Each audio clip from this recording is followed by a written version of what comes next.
it's supposed to happen.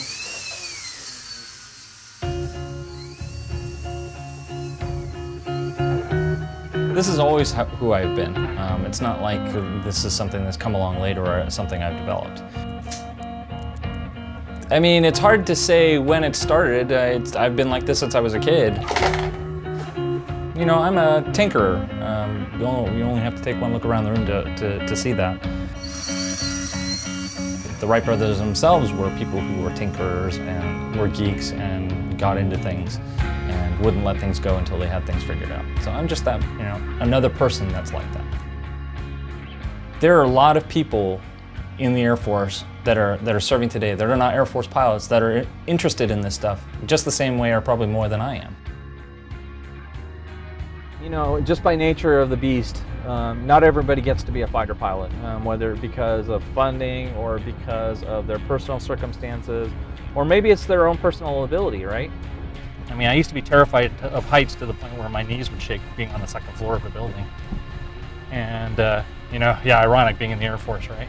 And I used to get very motion sick. It really is about, like, your own weaknesses, right? Like challenging your own weaknesses. And it just so happened that one of my friends had taken a Groupon to take hang gliding lessons. And I said, well, that's something I always wanted to do. So I contacted the shop. I paid full price for a lesson, and I went out there and I took the lesson with them. They quit, and I stayed with it. And that's really how I got into it. And it was hard. It's not easy to learn how to fly that way. It took a lot of effort, a lot of driving back and forth, a lot of expenditure of money, time, you know, pain in some cases. But one of the things that both the family upbringing and the service has always taught me is that it's important not to give up, to keep chipping away at the iceberg and not to quit when things are hard. Clear.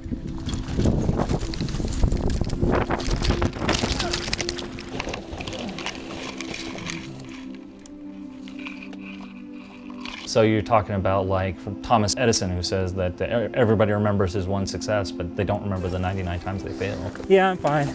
Everybody remembers the Wright Brothers as producing the first practical airplane, but they don't remember that their 1900 and their 1901 gliders were a complete failure, right?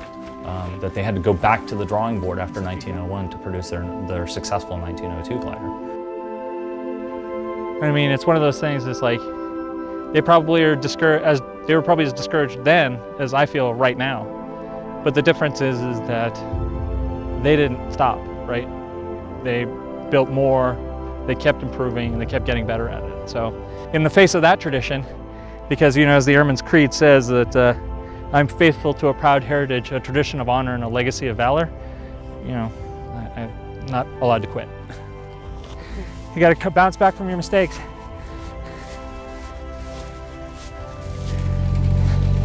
We are going up to the top of the 1,750-foot hill at Ed Levin Park.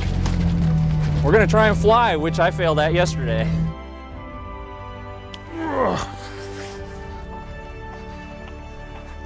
Ready for round two? Yeah, redemption flight.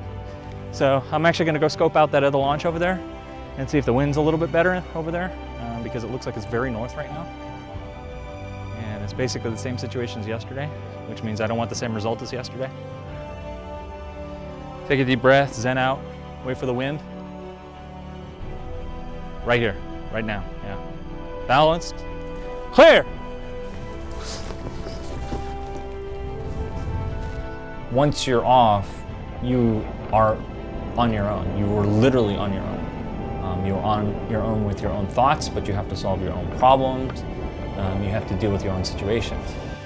It's just like any other single seat anything, but in hang gliders it's even more than that, right? Because you're completely exposed to the environment, completely by yourself. And so it's the ultimate taking of responsibility for your own life, against the vagaries of Mother Nature. So, yeah, I mean, it can be lonely, but sometimes that's the good part. It's just you and the earth. It forces you to be present in that moment.